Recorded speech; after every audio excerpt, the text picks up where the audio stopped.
This song is about transition. From birth to childhood, adolescence to adulthood. This particular transition is the greatest one and the most important phase of all life.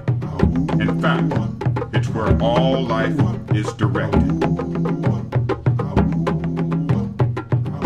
In English, this phase of transition is called death. But to the Akan, it is known as awuo.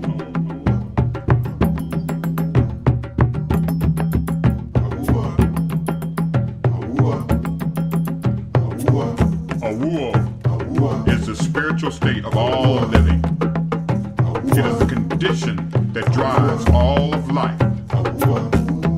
It is memory, imagination, and most of all, it is intention.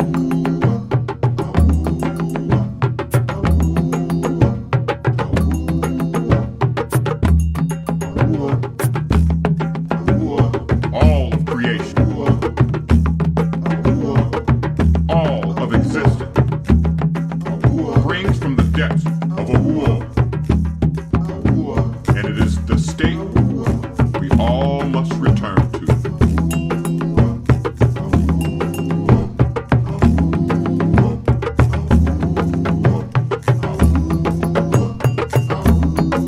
Unlike death, awuo need never be feared. And unlike the concept of conscious dissolution, in awuo, your consciousness is reborn. Reborn with all of your knowledge. Reborn with all of your wisdom. Reborn to your creation. Embrace your homegoing. Return to your origins with celebration. It is the very breath of the Most High.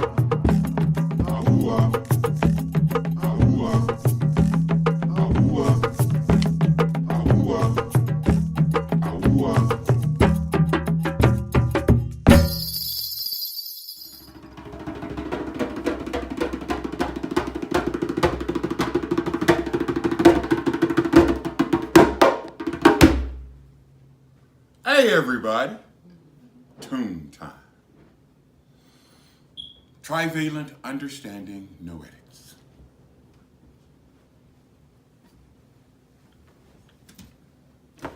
This is the last class. This class, as the song might have indicated, you might have been able to hear it, understand it. It's about awuo. Now, awuo is the topic, but in order to get to the topic, we have to give you an explanation of why that is the topic. Well, I've talked to you about frequencies. I talked to you about the functioning of your spirit, mind, and body interface. I've given you some tools to help your spirit, mind, and body function on a higher level of effectiveness and to prevent the disabling effects of frequencies such as fear, guilt, shame, and hate. Those are the emotional frequencies that disable us, that we carry around with us and are reinforced by the culture that we live in. Backing up just a little bit, El Kebulanese, and that's what I am. My ancestors came from El Kebulan.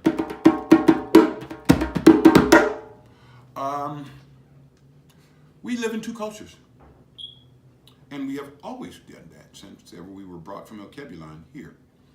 We live in a pink culture, a European culture, And we live in our own El Capitanese culture, or Hispanic culture, or Oriental culture, or whatever the culture you have. Problem being that most pink cultures were controlled and ruled by the effects of the frequency called fear. Guilt shame played a great role too. Ask the Roman Catholic Church.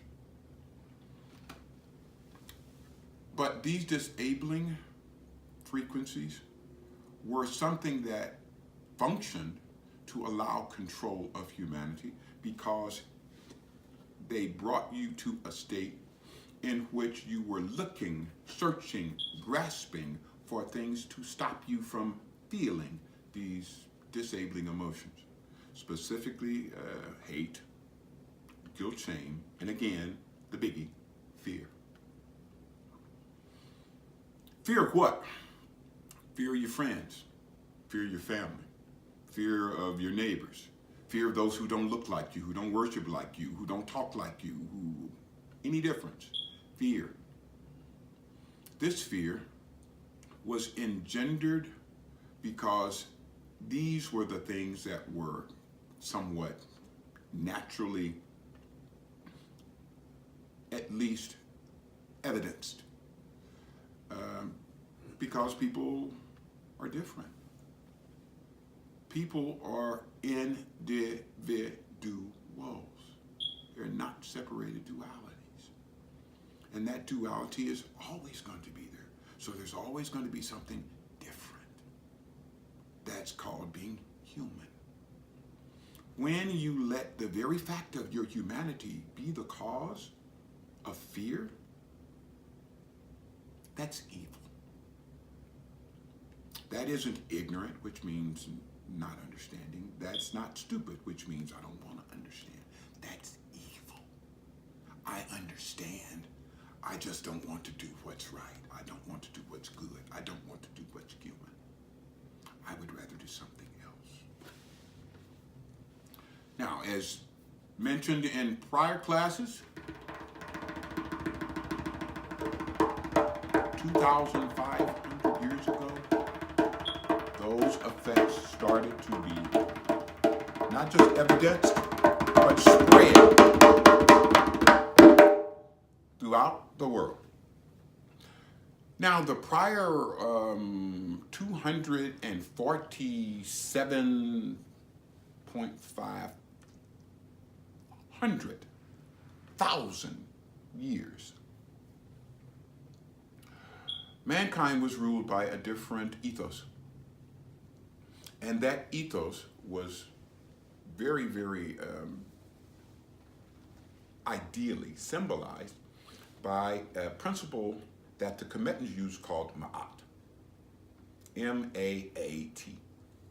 Ma'at was all about right thinking, right talking, right actions. And these were all right because they were what the Most High symbolized. God, by whatever you call him, Jehovah, Yahweh, Allah, doesn't make any difference, is supposed to be about those principles of rightness that are best and are most not just enabling for humanity, but what this reality is based on.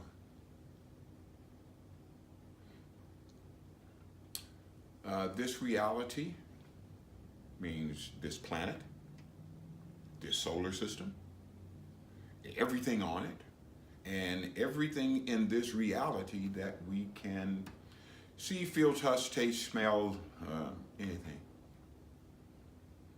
This reality is ruled by those rules that the Most High instituted and operates through, and those were all embodied by the principles of Ma'at. This is what Plato, Aristotle, Aristophanes, Hippocrates, and all the other Greek learned men, came to Kemet to learn. Our ancestors did a jacked up job and did not teach them because the Greeks were bisexual. So they never learned their humanity. And as they grew as a race, they learned to hate. And they learned to hate their own humanity. It was something that they did not know. It was something that they did not understand. It was something that they had not learned. And all of the principles and truths that make up their humanity were pushed away. Empathy was totally ignored. Empathy, the ability to feel what another human or another being feels. Totally eliminated. Looked upon as weakness. Don't believe me? Check out line 45, our president. He believes that being empathetic and feeling for anybody is a sign of weakness. Who was he taught that by? His father, Fred, the Ku Klux Klan member. But you don't have to be a white supremacist or a Ku Klux Klan member to hold these views. As I have said many times, line 45 don't bother me at all. Not at all. But the 150 million people who support him, they scare the hell out of me. Because these are people who do not represent themselves as holding truth, light,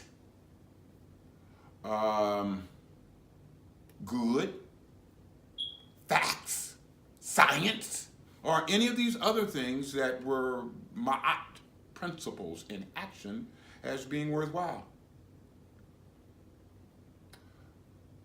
I don't hold them accountable.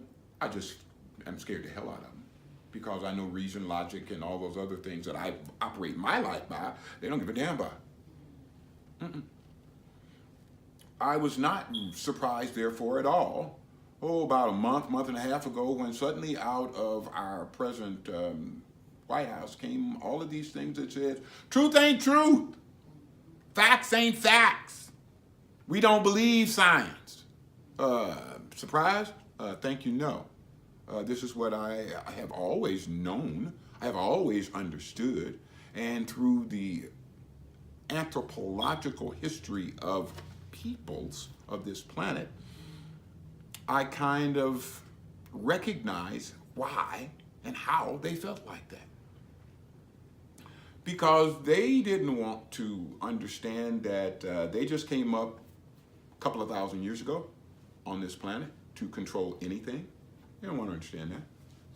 They don't want to recognize that math, medicine, architecture, archaeology, biology, chemistry, astronomy, and any other subject you can name was created, researched, written about, and practiced by us, El Kebulanese, for the vast history of humankind.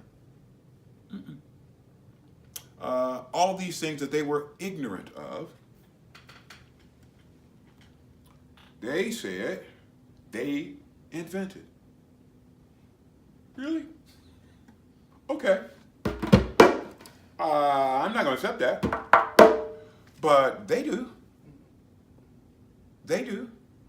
For some strange reason, they don't seem to wonder at all that according to their history, according to their logic, according to their reason, mankind started about 3,000 years ago, when the first pink people crawled out of the caves in Europe wearing skins of animals and practicing cannibalism from time to time. One of my students just winced when I said that, but it's true. The bones of ancient humans, especially children and women, were found in the caves of Europe, thrown away where the bones of other animals they had eaten was. And these bones had marks on them that shows that they had been scraped. Human bone. They would much, much, much rather prefer that everything that means anything started about 3,000 years ago. Forget the rest 247,000 years of mankind's existence. No, they don't want those things taught. They don't teach them. They don't want those things understood. They don't understand them. They don't want those things learned. They don't want their humanity to be revealed and accepted at that price. I got to give away white supremacy. I got to stop acting like I'm the best thing on the planet. I've got to stop pretending that I have not destroyed the water, the air, the land, the trees, the fish, and the birds in 3,000 years. I got to pretend that we didn't do those things? You mean I got to pretend that we didn't create the power to destroy this planet? Called the A-bomb, the hydrogen bomb, and a whole bunch of other things like that. And we were the only people to use them on a non-pink race? You mean we got to own up to all the evil? Thank you, no. I'd much rather not. So, what's the alternative? I'm glad I asked that question. The alternative is to accept reality as it is and to leave the disabling effects of fear, guilt, shame, and hate. My wife came in just dancing and carrying on. I had to give her something. Okay, that is the alternative. And that is what humankind will do. Now, it only remains to be seen under what circumstances. Because right now, in 2018, December, what is the 3rd? Second, December the 2nd, we are at a crossroads for humanity.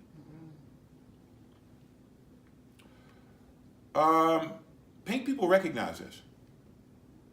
And they recognize the fact that unless they do something drastic right now, and I am not leaving out destroying mankind and destroying this planet as a drastic measure, they can and will do this. Unless that happens, they will be overthrown, they will be eliminated as a people, and they will have no place on this planet that is theirs. Now, let me tell you why I say that, because that sounds kind of extreme. I'm an extreme guy. In order to maintain a group of people, you must balance your death with your birth. Okay? For every death, there must be one birth. So your birth rate must be at least 1. For every death, there must be at least 1 person born. For Hispanics, I think the birth rate is 3. For El Kebulanese, the birth rate is 2 point some odd. For pink people, Orientals, the birth rate is 1.78 or something like that, almost 2. For pink people, Europeans, 0.8. Now, it's 0.8 now, but it's been dropping like a rock for about 10, 20 years.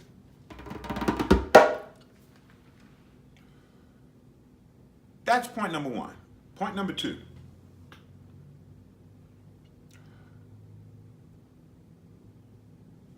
Today's young American, or young person in this world, in any country, my daughter, it's called millennials. Millennials are different than any other human beings that have ever been on this planet for many, many reasons. A couple of the reasons are they have access to all knowledge. And a little cell phone that they have in their hand. They can get, Siri, who was the first person to whatever? And their phone will tell them. As a result of the information that they have and the time that they have been placed in this reality, they're culturally very, very, very unique. It's long past the time when you could segregate a people. Because all you got to do is go onto Facebook and you're suddenly in touch with everybody from every culture, from every religion, and you are going to make friends with some of them. Millennials are noted for their lack of prejudice. Millennials are noted for their lack of class hatred, racial hatred, homophobia, and all these other things that are the hallmarks of the pink culture. All this otherness and separateness and all this good stuff. Millennials ain't going for that. And they are the largest number of, they're the largest demographic in this country and the world. Whatever they say goes. If they say it. Now, they got a problem because they don't vote. 1 out of 5 in the last major election voted. If they ever decided to put their unity in action, we would have a different world. And they are finding sexual partners in every race. My wife and I noted in the past week, we have seen about 1, 2, 3, 4, 5, maybe 5 or 6 different commercials on television that have an interracial couple.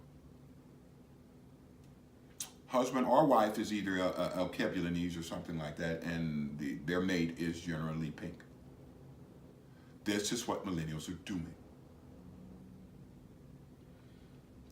So the average pink female 150 years ago was going to have children by a pink male.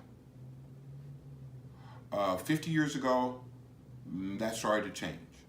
Now, it has radically changed, and it is scaring white supremacists and racists and other strange, especially elderly pink males, to death. Did I say scared them to death? Did I say that? I did.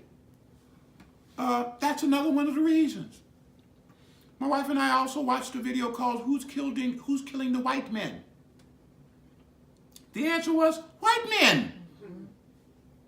They are killing themselves. There is an epidemic of suicide against pink males 35 to 65. Just to give you some numerical evaluations, last year the number of pink males murdered was 21,000 some odd hundred. The number of pink males who committed suicide, 46,000. So they are killing themselves twice as often as they are getting killed by somebody else. In addition to overdose. Oh yeah, well, that wasn't even counted, but yes, you're right. We're not even adding that. The epidemic my wife mentioned of heroin and morphine like overdoses, which are again epidemic. All these epidemics point to the birth rate and the population of pink people on the planet going like this. As the birth rate of those who are non-pink go like this. And they understand that. They have understood that for the past 50 years. They have been trying to make accommodations for that. The Koch brothers, that's all that they have been trying to do, is to put in political machinery that would eliminate the fact that they are now the numerical minority. They have always been on this planet the numerical minority. This is what we call dominant. They are what we call recessive. They are less than 1/3 of the population, really about 1/5 of the human population of this planet. But those are the major reasons why they have been doing the voter fraud thing and trying to stop us from being able to vote, because they know that if they don't do those things, they won't get elected. That's why Russia's playing with our election, because they know if somebody don't, pink males won't get elected. Last but not least, they're just dying, and they're not being replaced, because their children, by and large, don't want to be them. They want to be us. They want to be every and anything but a pink person, especially pink males, but females too. They don't want to be that. They want to be something else, because they are aware, though they have not been taught, of the history of their people, especially when you compare it to the history of everybody else on this planet. Now, how's that get to a war? Well, around about the year maybe 0, the primary force that was in control in Europe was the Roman army. About really 65 to 85 years later, that changed. And the primary force in Europe was the Roman Catholic Church. Again, the rise and fall of the Roman Empire never happened. It rose and then flipped the script and said, we're not going to be a military power anymore. We're going to be a religious power. And we're going to get other people's armies to go out and fight and die for us, which they did. Don't get it twisted. They have been doing this for about 100 years before they decided to totally flip the script and turn into the Roman Catholic Church. They had been getting armies, primarily of European origin. The Gauls, the Picts, the Britons, the Germans, the Huns, the Vandals, to some degree. They have been getting these people to go and fight against each other and to fight their wars for quite some time. But when they flipped the script and changed the way they were going to try to control things, they started making rules that would make that control not only absolute, but ironclad. How do you do that? Well, if I threaten you with starvation, torture, anything like that, I'm threatening your existence here in this reality. The Roman culture discovered that that didn't work with everybody. Because there were some people didn't mind dying, because they had something after this thing that English people call death that they were looking forward to as a reward. These were the people known as Christians. They didn't mind getting ate up by lions. They didn't mind getting burned alive. And no matter how many people they put in that arena, and no matter how many they cut off arms, legs, and everything else, no matter how many, it was always a whole nother line of them waiting, eager to be martyred they saw this and said, okay, we're going to do something about this because we can't have this. And after Constantine adopted Christianity as a Roman religion, they met in this Council of Siena in 600 and some odd AD to decide the rules of the Roman Catholic Church. And one of the major rules of the Roman Catholic Church was, we're going to make all of you sinners. We're going to make all of you bad. We're going to make all of you the opposite of God. And we're going to train you that that is what every human being is. And the only way that you can go through this life and get to another existence that you won't hate is to do what we tell you to do. They threatened people with death. They threatened people with not the end of life here.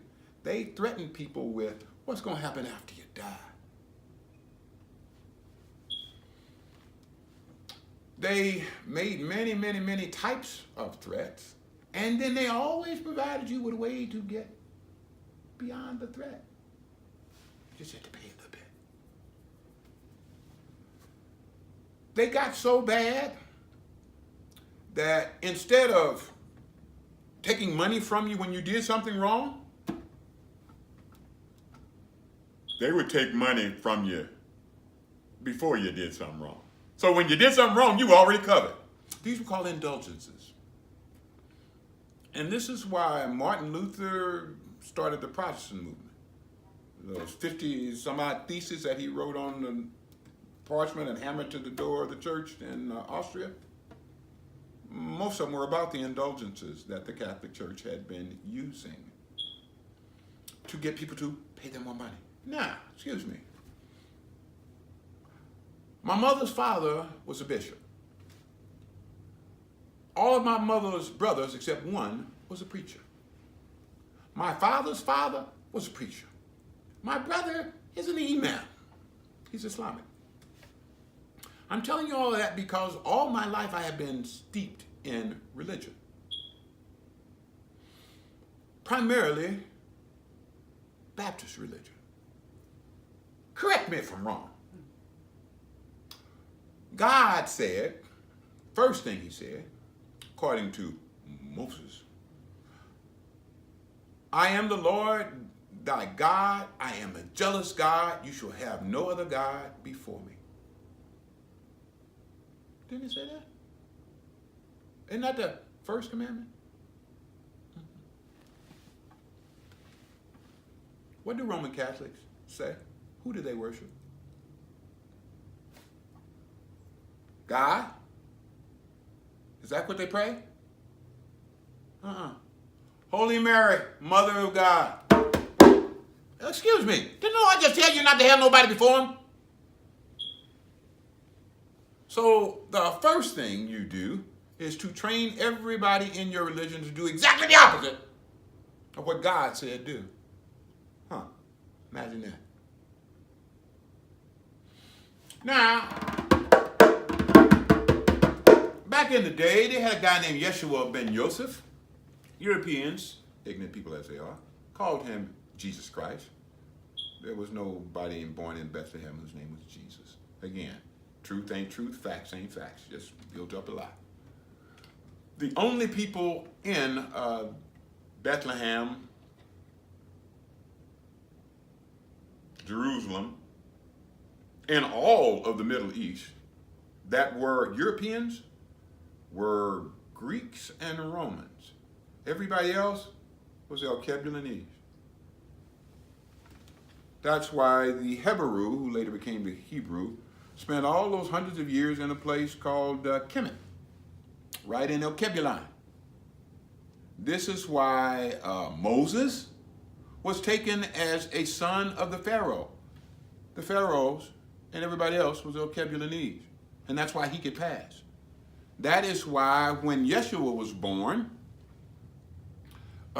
his father had a dream the night that he was born, and God told him that Herod was out to kill his family, and he had to get up and go to Kemet.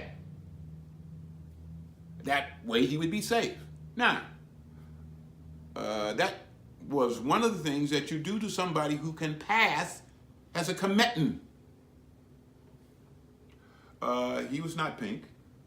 Again, another one of those pink lies. Again, nobody in the Bible was pink.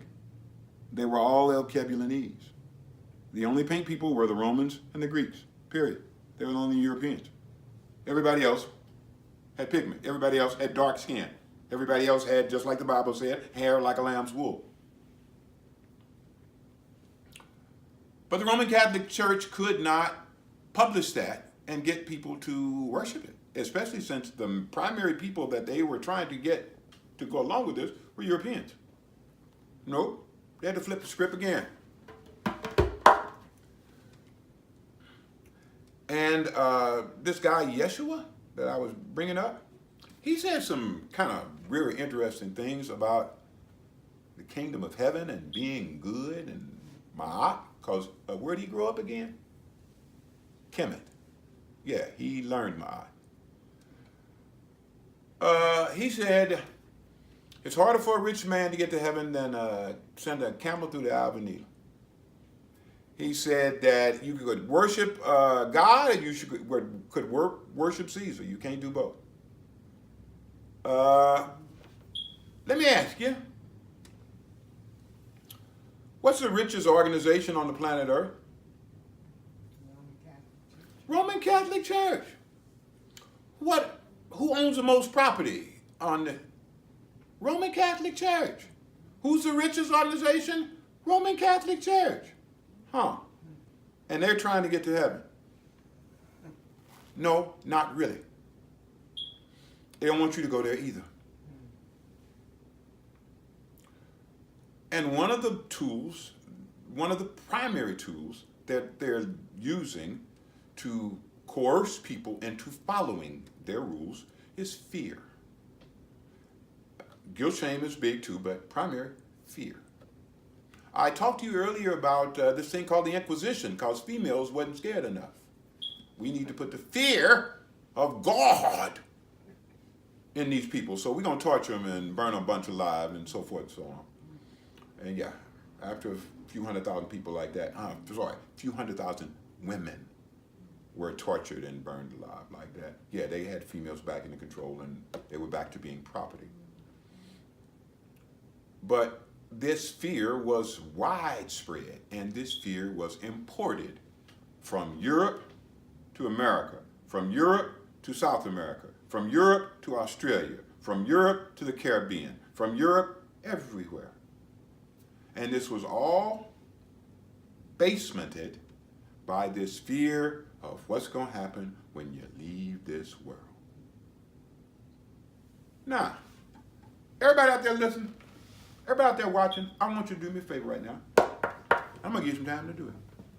I want you to imagine what your life, what your living would be like if you didn't fear dying. Go ahead, think about it.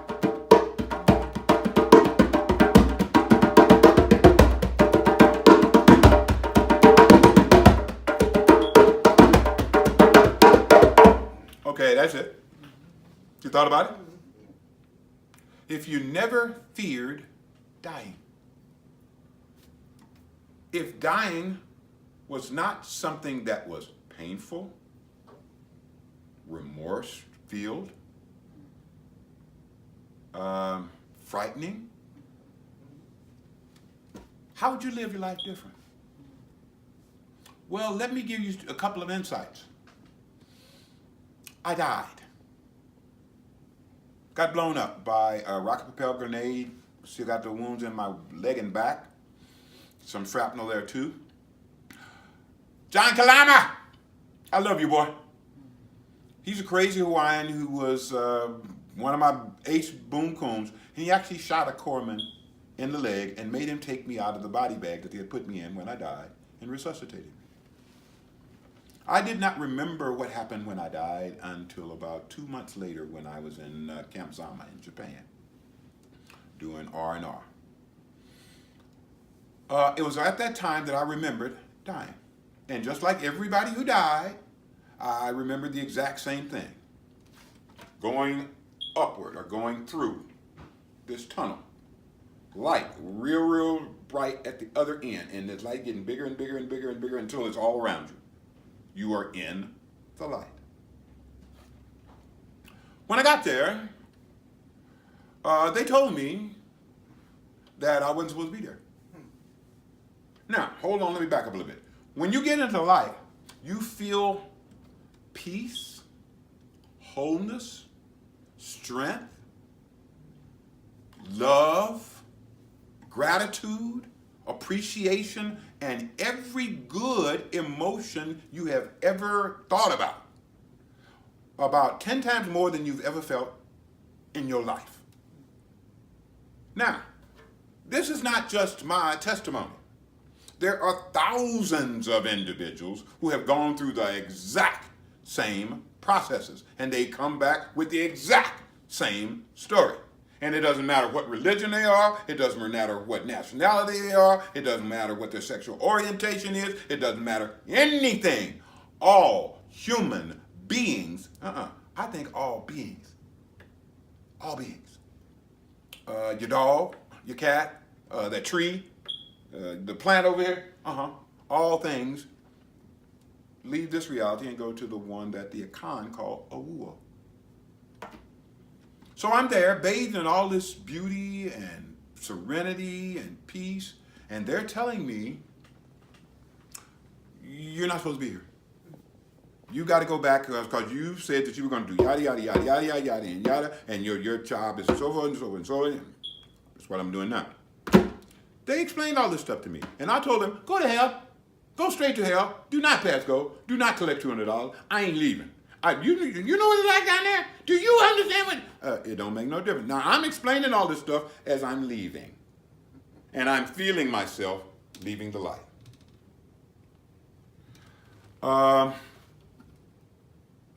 That's what Awuo is like. Awuo is the most beautiful place you've ever been, and you will be the most beautiful being you have ever been. It is a wondrous place that nobody wants to leave. Our whole purpose in existence is to leave Awuo and come here and experience this thing we call life. And through that experience, to learn the lessons that life is supposed to teach you. Learning those lessons will allow you to develop abilities, will allow you to develop characteristics, will allow you to develop strengths that you need when you go back to Awuo. That's why we live. Because we have to develop those abilities for our work when we go to Awuo.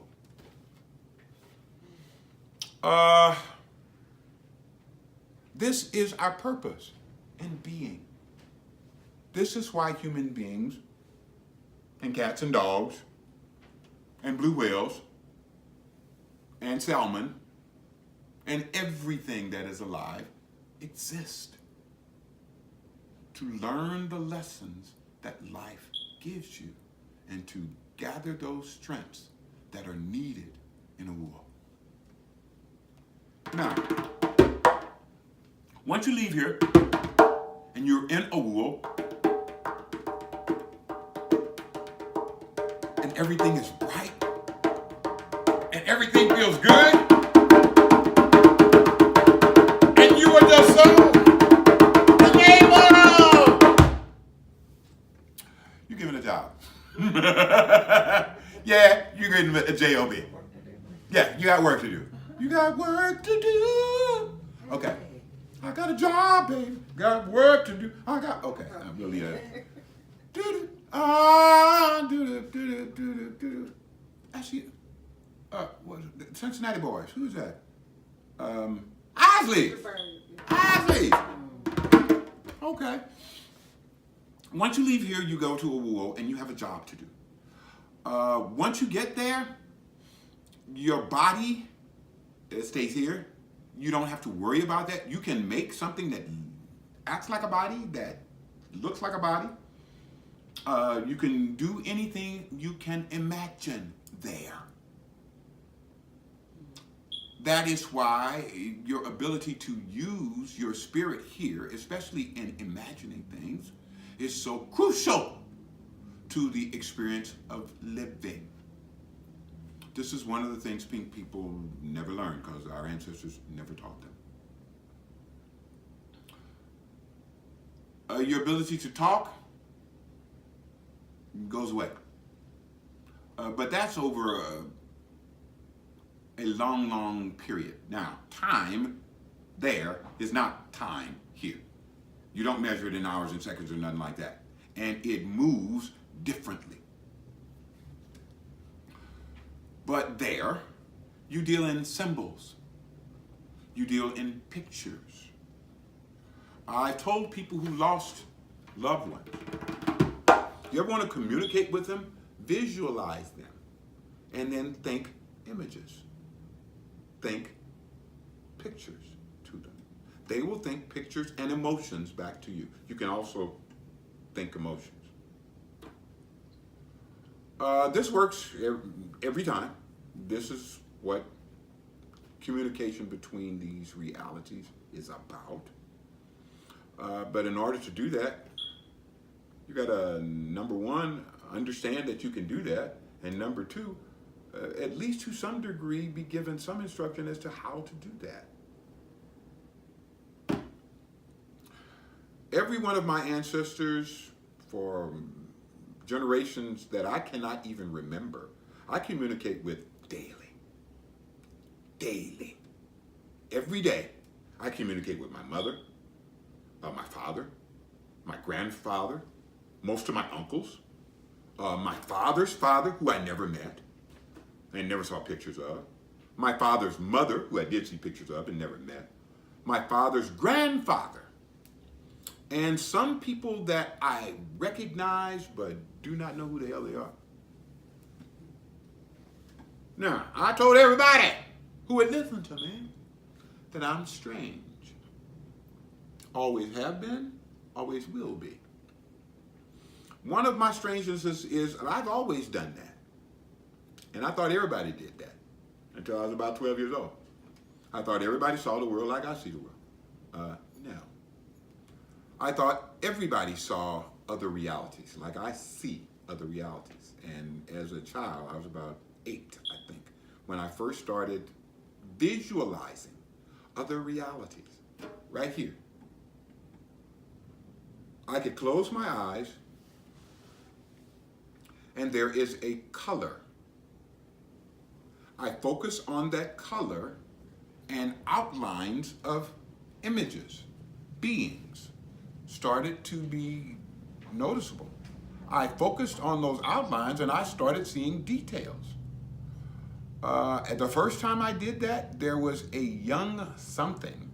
He seemed to be like a young male who noticed me watching them and told all these other beings that were there, he's watching us. And they came over and started looking at me. And I'm looking at them. I'm looking. We could not seem to physically touch each other, but they were in the same pretty much space that I was in.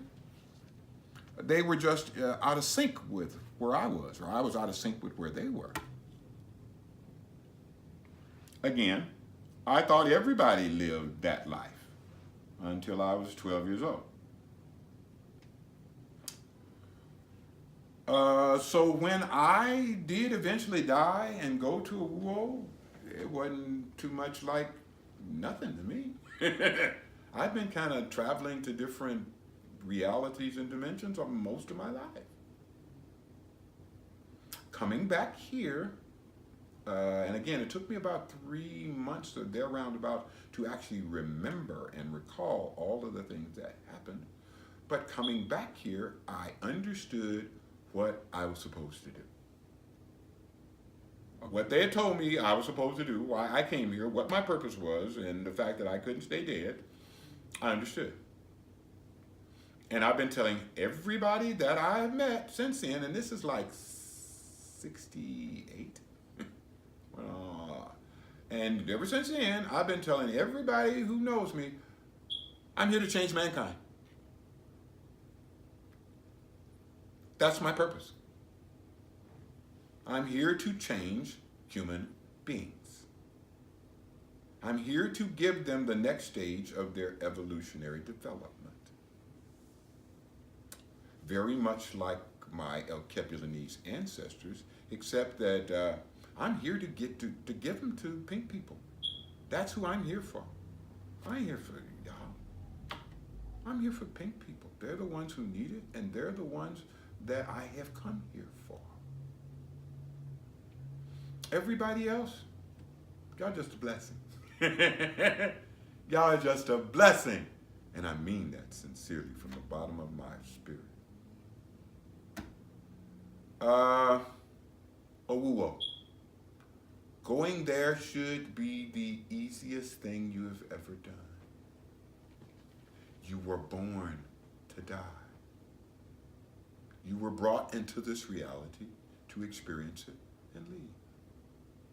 You are here to go through that process. Birth, life, death. Everything else is just incidental.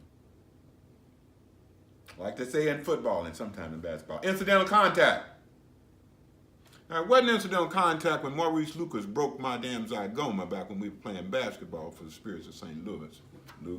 Luke's in a woo right now. And on occasion, I have communicated with him. He doesn't remember me. But he just reminded me. Heaven and hell. Let's talk about that. Because heaven and hell do exist. Do exist. When you leave this reality and go into a wuo, one of the first things that happens is you get a whole slew of understanding. Now, you've heard people say, oh my God, I was in a terrible situation and my life just flashed before my eyes. Thought I was going to die. That happens when you die. That happens when you leave this reality and go into a wuo. Right after you go there, suddenly you are flooded with all of this understanding. You understand why you were born. You understand what your purpose was. You understand the opportunities you had. You understand the challenges that you faced. You understand everybody that ever came into your life was there for a purpose. And you understand whether you recognize and use that purpose or not. You understand every fuck up you have ever done. You understand every hateful thing that has ever occurred to you or you did to somebody else. And all of these memories flood your being, and they stay there.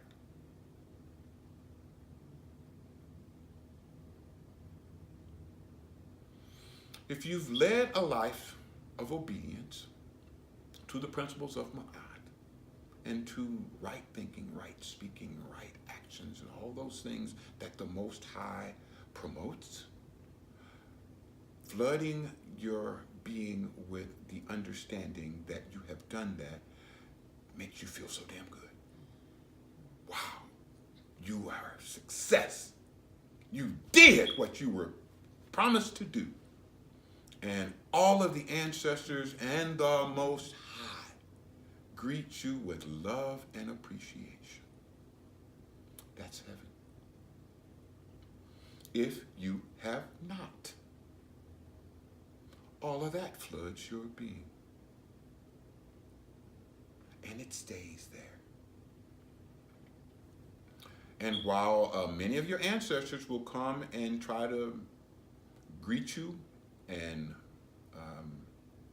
enable you, support you, they will never be able to erase your own living from floating around in your head. All the mistakes, all the errors, all the lies, all the deceptions, all of the cruelties, everything constantly running over and over and over. That's hell. It's not a place. Just like heaven isn't a place. Heaven and hell are internal states of being that occur once you leave this reality.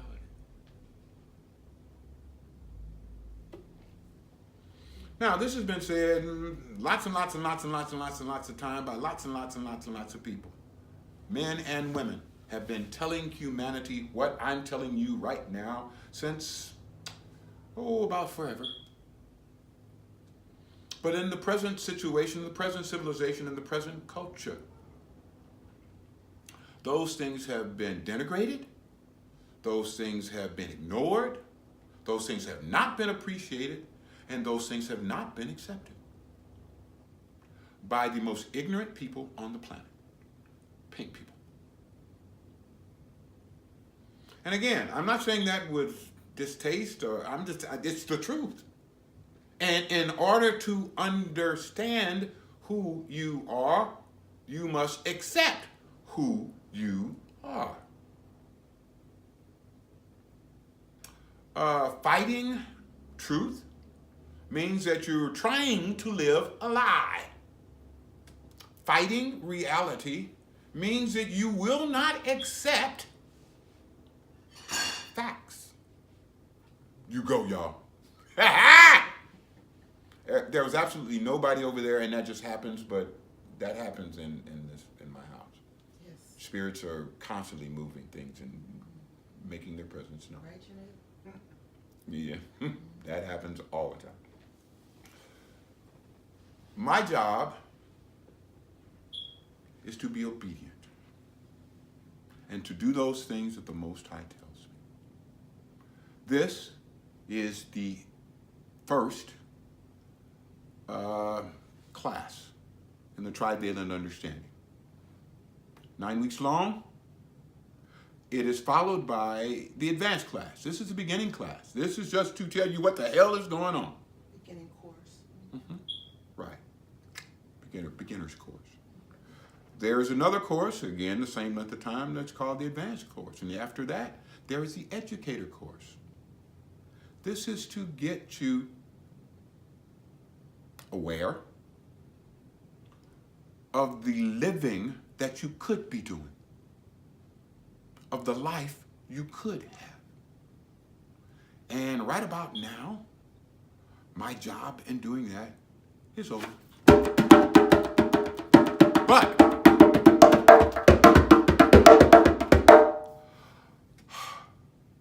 everything that I've said, I haven't said. Everything that I've said has been what the Most High told me to say.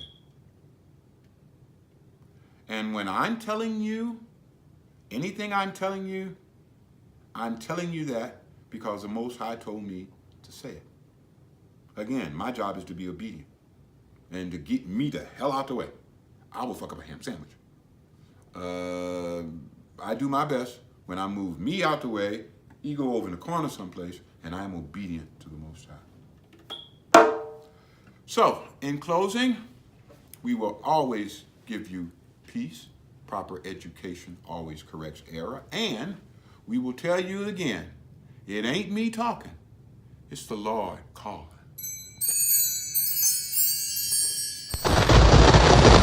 And the people cried out by reason of their affliction. And the Lord God said, I will send a messenger with my word of truth and life. Let he that hath an ear, let him listen. Jesus, Exodus, Leviticus, Numbers, Deuteronomy. How many children is down to follow me? Genesis, Exodus, Leviticus, Numbers, Deuteronomy. How many children is down to follow me? Genesis, Exodus, Leviticus, Numbers, Deuteronomy. How many children is down to follow me? Genesis, Exodus, Leviticus, Numbers, Deuteronomy. How many children is down to follow me? Hold your head up, get your hands high. Don't you know the Lord is calling? Hold your head up, get your hands high. Don't you know Babylon is falling? You can run now, but you can't hide. Don't you know the Lord is calling? Hold your hands up, get your hands high. Don't you know the Lord is calling? Death lies in dirt roads and back streets, blood stains from lost souls in hot heat. River flows from mom tears, she's been torn. Breastfed all of her kids to the firstborn. 7 seas rooted the trees to my church, and strong winds carried the breeze to my birth. And Lord knows it's been hard, I can't see, had to maintain and work hard on these streets. I heard the streets calling, so I had to lend a hand to the one that's falling. Let them know I understand that the Lord is calling. So just keep your faith, you're still in the race. The main thing, you're still in this race, so let's pray. Hold your head up, get your hands high. Don't you know the Lord is calling? Hold your head up, get your hands high. Don't you know Babylon is falling? You can run now, but you can't hide. Don't you know the Lord is calling? Hold your hands up, get your hands high. Don't you know the Lord is calling? I done put in years of dirt, and years of hurt. It's a crying shame, living that life of sin.